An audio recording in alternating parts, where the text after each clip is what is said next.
जय हिंद वॉरियर्स। नमस्कार दोस्तों, स्वागत है आपका जय जी डिफेंस वॉरियर में। मैं आपका अपना साथी अक्षित स्वागत करता हूं एक बार फिर से आपका जय जी डिफेंस वॉरियर की क्लासेस में। तो जैसा कि हम पिछली बार बात कर रहे थे एनडीए को लेकर, हिस्ट्री एनडीए की लेकर बात कर रहे थे हम, तो आज उसी सीरीज को आगे बढ़ाते हुए फिर से हम बात करेंगे हिस्ट्री एनडीए 2022 के बारे में। जैसा कि हम पिछली वीडियो की बात करें, पिछली वीडियो में हमने बात की थी राउंड टेबल कॉन्फ्रेंसेस की। आज उसी सीरीज में हम बात करेंगे साइमन कमीशन की कि आखिर ये साइमन कमीशन था कौन, क्यों उसको बॉयकॉट किया गया इंडिया से, इसी दौरान कितने लाठीचार्ज हुए, ये बात करेंगे हम। बात करेंगे कहाँ कहाँ दंगे हुए। तो जुड़े रहिए मेरे साथ, कर दीजिए वीडियो को लाइक, शेयर, चैनल को कर दीजिए सब्सक्राइब। तो चलिएगा चलते हैं, आज हम बात करेंगे साइमन कमीशन की। उससे पहले आपको याद रखना है एनडीए का logo national defence academy, service before self, हमें बिल्कुल जी हाँ याद रखना है। राष्ट्र सर्वोपरि, खुद से पहले राष्ट्र। एनडीए के लिए अगर हम बात करें साइमन कमीशन की, तो चलिएगा चलते हैं एक रैपिड फायर सेशन के माध्यम से जानते हैं साइमन कमीशन के बारे में। साइमन कमीशन की अगर बात की जाए तो देखिए, the Indian Statutory Commission also known as Simon commission was a group of 7 members of parliament under the chairmanship of Sir John Simon, later first Viscount Simon. The commission arrived in British India in 1928 to study constitutional reform in Britain's largest and the most important procession. देखिए, अगर बात करें Simon commission की, तो Simon commission जिसे भारतीय सांविधिक आयोग या फिर जिसे साइमन कमीशन के नाम से भी जाना जाता है, वो कौन थे? वो सर जॉन साइमन, यानी कि बाद में उन्हें प्रथम विस्काउंट साइमन की उपाधि प्रदान कर दी गई थी। उनकी अध्यक्षता में एक संसद के 7 सदस्यों का समूह था जिसे साइमन कहा गया। उसमें क्या था, जो ब्रिटेन के सबसे बड़े और जो सबसे ज़्यादा महत्वपूर्ण कब्जे किए गए थे या फिर बात करें उनके सुधारों का अध्ययन करने के लिए सन 1928 में ये आयोग जो था, ब्रिटिश का ये आयोग जो था वो कहाँ पहुँचा? वो भारत पहुँचा।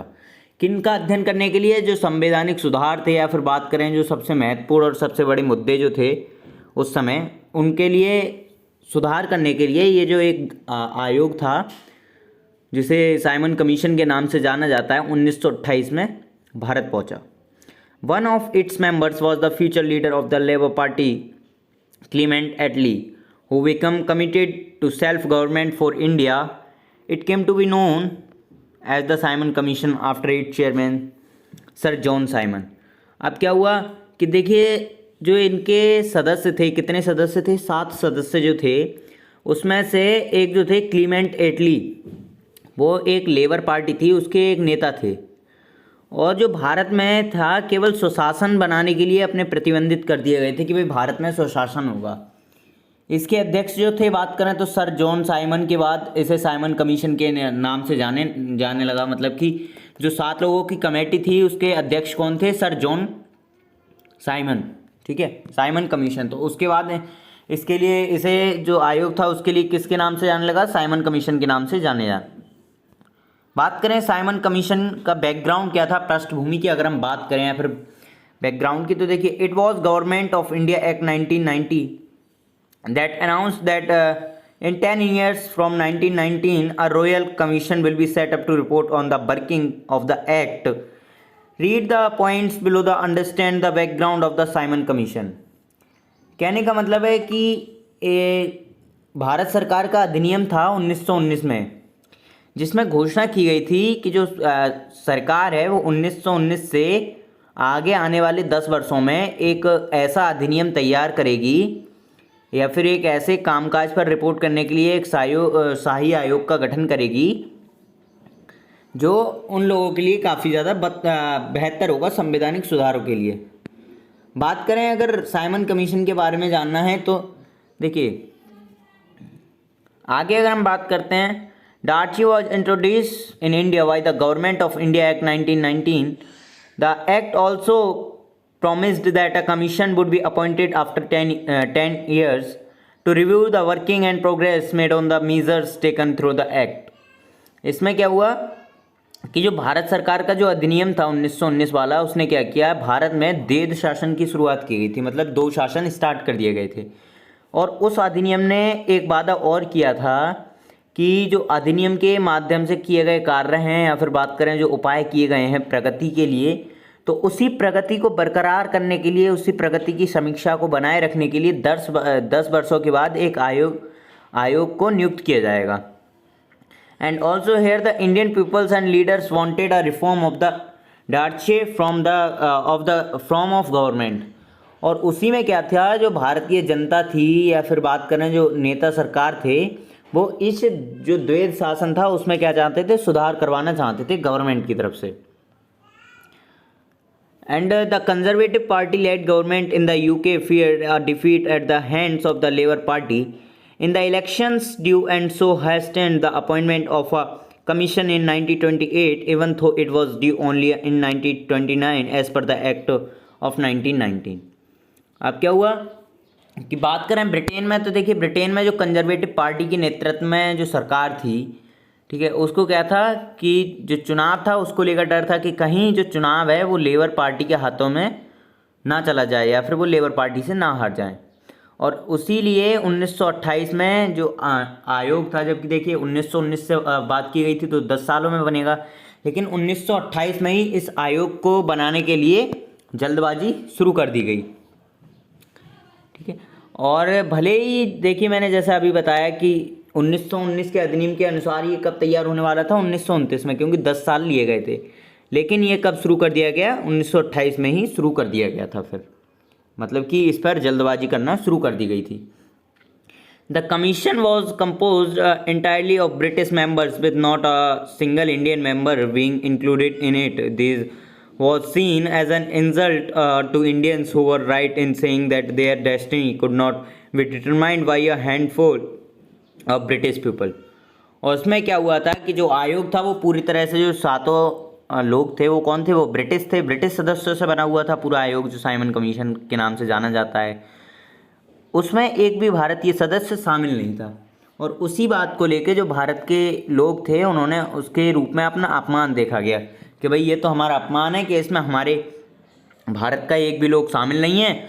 और फिर वो ये कहने लगे थे कि उनका जो भाग्य है वो मुट्ठी भर ब्रिटिश लोगों के द्वारा निर्धारित नहीं किया जा सकता। कहने का मतलब है कि केवल 7 व्यक्ति मिलकर उनके भाग्य को नहीं विचार कर सकते उनके भाग्य पर। बात करें आगे, the secretary of the state for India Lord Birkenhead had breathed Indians on account of their proposed inability of formulate a concrete scheme of reform through consensus among all section of the Indian political scene।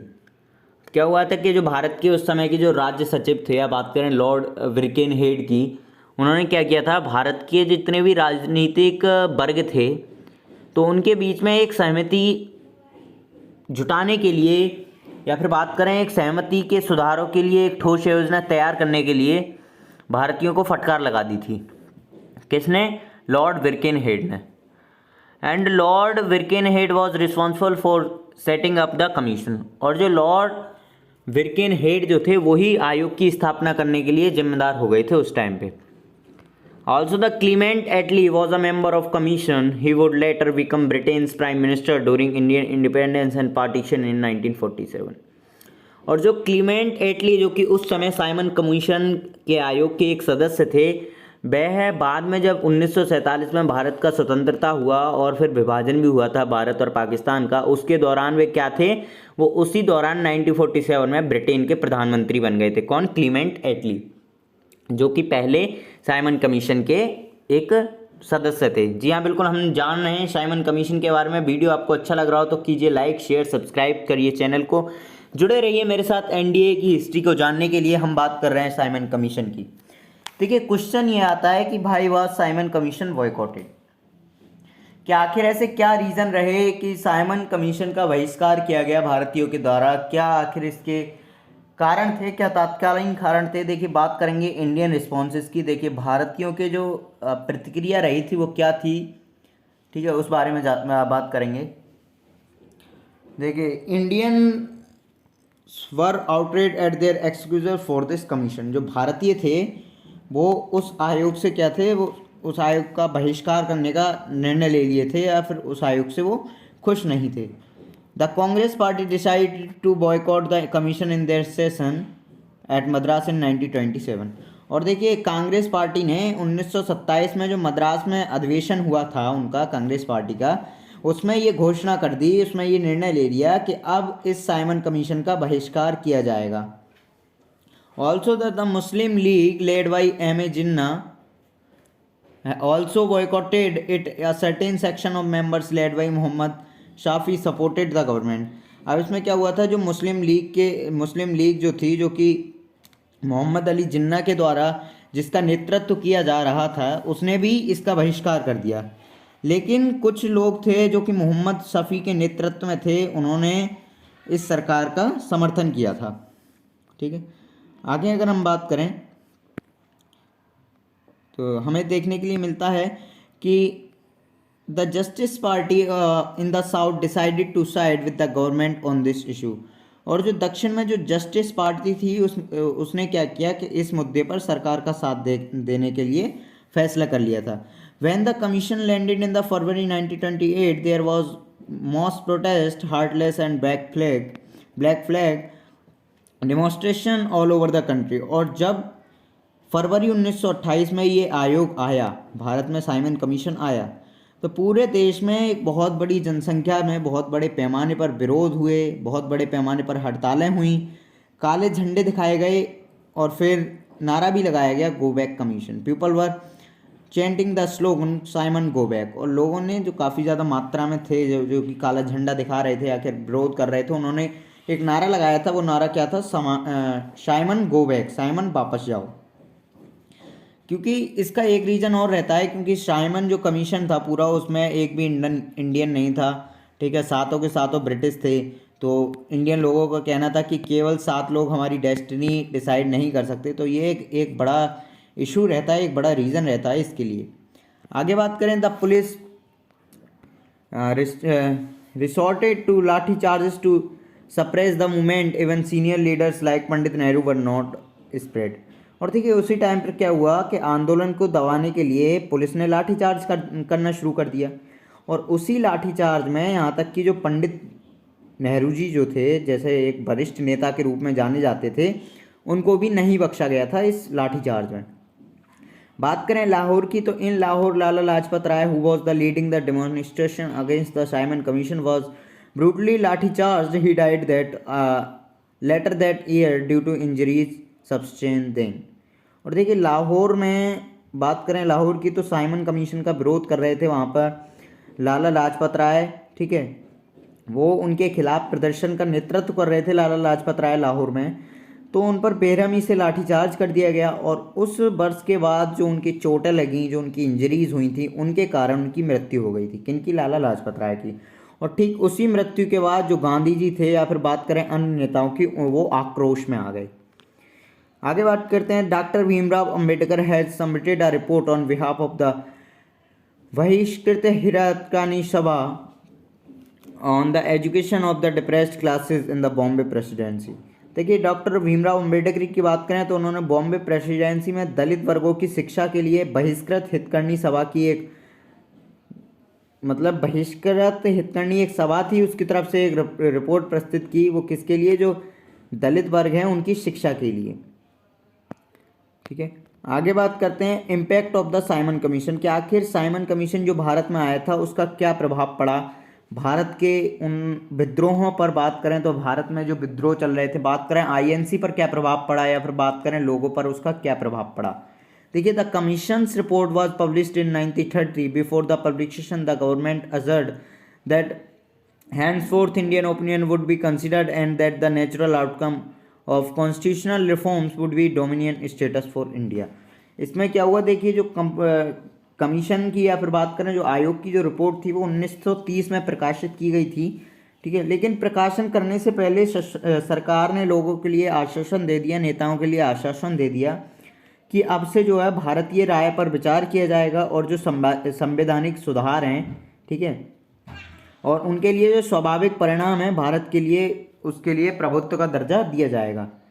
ठीक है, आगे बात करें। It recommended the abolition of dyarchy and the setting up of representative governments in the provinces. और इसने क्या किया, जो देश शासन चल रहा था उसको समाप्त करने के लिए और प्रत्येक प्रांत में प्रतिनिधि सरकारों की स्थापना करने के लिए सिफारिश की गई थी।